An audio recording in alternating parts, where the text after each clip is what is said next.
नमस्कार दर्शकों, आप देख रहे हैं ज्योतिष मंत्रा। दर्शकों, यूं तो सभी सनातनी हिंदू हनुमान चालीसा का पाठ करते हैं, परंतु अक्सर ये कहते हुए सुना जाता है कि हम तो इतने समय से पाठ कर रहे हैं, कोई खास लाभ हमें दिख नहीं रहा।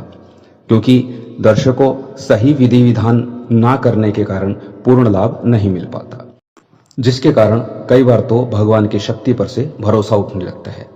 परंतु दर्शकों, जिस प्रकार हर बीमारी की एक दवा नहीं हो सकती, उसी प्रकार हर समस्या के लिए विधान एक नहीं हो सकता। साथ ही समस्या की प्रवृत्ति और परिस्थिति को भी देखा जाता है। जैसे यदि घर में कलह है तो हनुमान चालीसा का पाठ का समय और विधान अलग होगा। यदि शत्रु परेशान करता है तो उस पाठ की विधि विधान बिल्कुल अलग होगा। दर्शकों, पाठ एक है परंतु लाभ चतुर्दिश समग्र रूपेण है। क्योंकि इस कलिकाल में श्री गणेश, महाकाली, हनुमान जी, भैरव जी और पितृदेव की शक्तियों से ज्यादा कुछ नहीं चलता। क्योंकि वेद वाक्य है, कली चंडी विनायको, अर्थात इस कलिकाल में श्री गणेश व चंडी पूर्ण सफल है, जबकि भैरव और हनुमान जी की शक्ति सदा इनके साथ रहती है। तथा पितृ हमारे कुल के पूर्वज हैं और उनकी कृपा सर्वश्रेष्ठ होती है। हनुमान जी को अजर अमर होने के साथ साथ अष्ट सिद्धि नवनिधि के स्वामी होने का वरदान भी मिला है। इसलिए ऐसा कोई कार्य नहीं शेष रहता जो हनुमान जी की कृपा से या उनकी शक्ति से परे हो। यदि बात करें हनुमान चालीसा की, तो ये तो गृहस्थ व्यक्ति के लिए एक वरदान है, जो सरल भाषा में होने के साथ साथ बहुत संक्षिप्त रूप में है, परंतु इसके द्वारा बड़े से बड़े कार्य को किया जा सकता है। जरूरत है उस भाव की और सही विधि विधान की। चलिए और अधिक विलंब न करते हुए अब बात करते हैं पाठ के विधि विधान की, कि किस कार्य के लिए कौन सा और किस प्रकार का विधान किया जा सकता है, जिससे कि सफलता की पूर्णता हो सके। आगे बढ़ने से पूर्व आपसे एक विनम्र निवेदन, यदि आप चैनल पर नए हैं तो कृपया सब्सक्राइब करें और बेल आइकन बटन दबाएं, जिससे कि ऐसी ऑथेंटिक और सही जानकारी आपको समय समय पर मिलती रहे।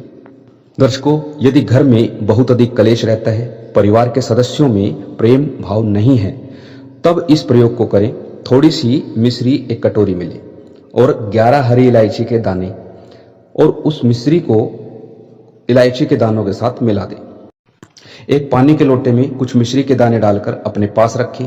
वह लगातार 11 दिन तक प्रातःकाल सुबह 4 बजे से 7 बजे के मध्य पूर्व मुख होकर पीला आसन पर बैठकर 5 पाठ दास से भाव से करने हैं। यानी दास बन करके, हनुमान जी मैं आपका दास हूं, इस भाव से, और पाठ करते हुए उनके नेत्रों में देखना है। और जब पाठ पूर्ण हो जाए, प्रतिदिन पाठ पूर्ण होने के बाद में उस पानी के लोटे को अपने घर के पीने के पानी में डाल दें और जो कटोरी में मिश्री इलायची रखी है उसमें 3 बार हनुमान जी का नाम लेकर के हाथ घुमा दें। उसे इस्तेमाल अभी नहीं करना। जब 11 दिन हो जाएं, तब उस मिश्री इलायची को एक साथ मिला लें और किसी चाय, पानी, कॉफी इत्यादि में जब भी कोई पेय पदार्थ पिए या कोई खाना हो, उसके अंदर मिला करके घर के सभी सदस्यों को दे। चमत्कारिक रूप से लाभ प्राप्त होगा। घर में कलह का वातावरण समाप्त हो जाएगा और साथ ही साथ घर के सदस्यों में आपसी प्यार प्रेम बढ़ने लगेगा। चलिए बात करते हैं अब दूसरे उपाय की। दर्शकों, यदि कोई शत्रु आपको परेशान कर रहा है, आपको लगता है किसी ने आपके ऊपर कोई तंत्र मंत्र कर दिया है या आपके घर के ऊपर कोई क्रिया की जा रही है या कोई कोर्ट केस आप पर चल रहा है जिससे कि आप परेशान हो चुके हैं, तब उस परिस्थिति में इस प्रयोग को करना है। करना क्या है? शनिवार के दिन से आरंभ करना है इस प्रयोग को। और इस प्रयोग को आरंभ करने के लिए किसी पास के हनुमान मंदिर का चयन करिएगा या पीपल का वृक्ष का चयन कीजिएगा और वहां हनुमान मंदिर ऐसा हो जिनका हनुमान जी का मुंह उत्तर में हो, तब पूजा करते हुए आपका मुंह दक्षिण में जाए। अब आपको एक लाल आसन, सरसों के तेल का दीपक लेकर के हनुमान मंदिर में जाना है। 21 लौंग अपने पास रखिएगा।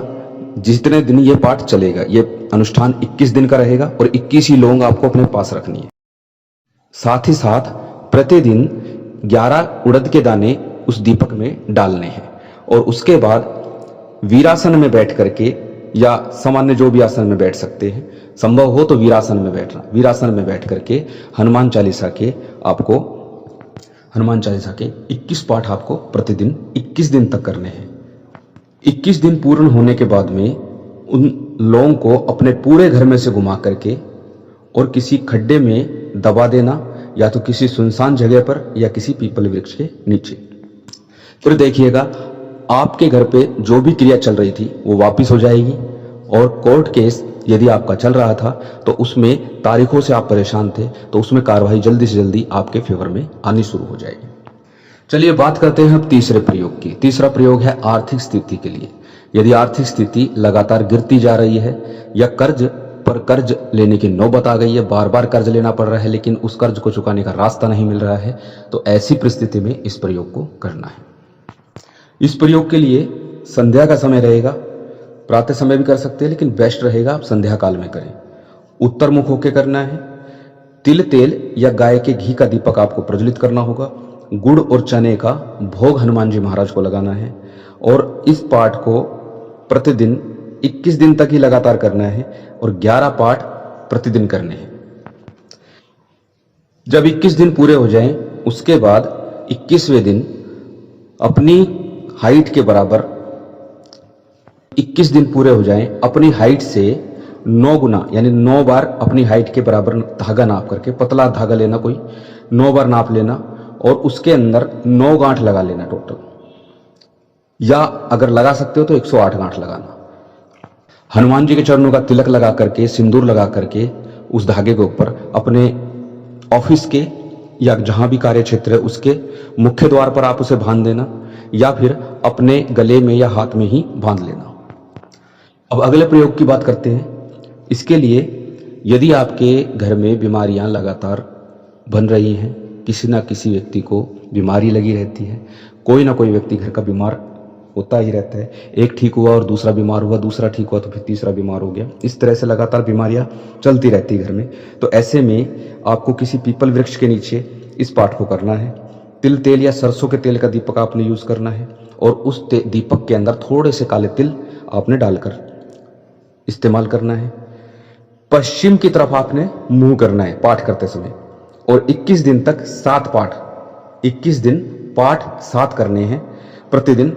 और हर शनिवार को अशोक के जो वृक्ष होता है, अशोका का जो पेड़ होता है, उसके पत्तों की वृंदनमार अपने मुख्य द्वार पर लगानी है। 21 दिन जब पूरे हो जाएं तो मीठा और नमकीन मिला करके, लड्डू और नमकीन ले लीजिए या कुछ भी XYZ, आप मीठा नमकीन दोनों तरह का प्रसाद हनुमान मंदिर में वितरित कीजिए, और एक सूखा नारियल पूरे घर में से 7 बार घुमा करके बहते तेज जल में प्रवाहित कर दीजिए या हनुमान जी के मंदिर में चढ़ा दीजिए। दर्शकों, ये हनुमान चालीसा के सिद्ध प्रयोग हैं, जल्दी से कोई नहीं बताता इनको, जो कभी निष्फल भी नहीं होते। जब भी कोई प्रयोग करें उसमें विशेष ध्यान रखें कि जिस दिन प्रयोग करना हो उससे एक दिन पूर्व पहले हनुमान मंदिर जाइए, हनुमान जी से निवेदन कीजिए, राम जी से निवेदन कीजिए कि हमारे घर में ये परेशानी है और हम इसके लिए ये पाठ या ये अनुष्ठान करने जा रहे हैं, ये साधना करने जा रहे हैं, तो हनुमान जी महाराज आप कृपा करें और हमारा ये पाठ, हमारी ये अनुष्ठान सफल कर देना, पूर्ण कर देना। और जब अनुष्ठान करें उस दौरान दीपक, जिसे हम कर्म साक्षी दीपक कहते हैं शास्त्रों में, कर्म साक्षी दीपक जरूर चलना चाहिए। जिस चीज के बताया है, तेल का है तो तेल का और घी का है तो घी का दीपक चलना चाहिए। साथ ही साथ जल का पात्र, पानी का एक लोटा या गिलास पास में रखना है, और नियमित दिशा में जिस भी कार्य के लिए आप कर रहे हैं उसी दिशा में मुख रखिए। निश्चित तौर पे आपको लाभ मिलेगा। फिर भी यदि कोई प्रश्न आपका बाकी शेष रह जाता है किस प्रकार से कार्य किया जाए, तो आप व्हाट्सएप के माध्यम से मुझसे प्रश्न कर सकते हैं। यदि वीडियो अच्छी लगी हो तो कृपया लाइक करें, शेयर करें, और चैनल पर नए हैं तो सब्सक्राइब करें, बेल आइकन बटन दबाएं। जय श्री राम।